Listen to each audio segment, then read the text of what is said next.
রব্বে কারিম আমাদেরকে দুনিয়ার সমস্ত ঝামেলা থেকে ফারেক করে আল্লাহ তাআলার ঘরে আসার বসার মতো তৌফিক দিয়েছেন। কোরআন ও হাদিস থেকে কিছু কথা বলা এবং শোনার তৌফিক দিয়েছেন। এই জন্য দিল থেকে শুকরিয়া আদায় করি, সকলে বলি আলহামদুলিল্লাহ। আল্লাহ পাক রব্বুল আলামিন মানুষকে দুনিয়াতে প্রেরণ করেছেন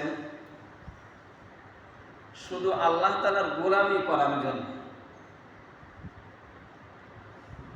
কিন্তু আমরা আল্লাহ তাআলার গোলামি বাদ দিয়ে দুনিয়ার গোলামি শুরু করে দিয়েছি, দুনিয়ার পেছনে লেগে গেছি।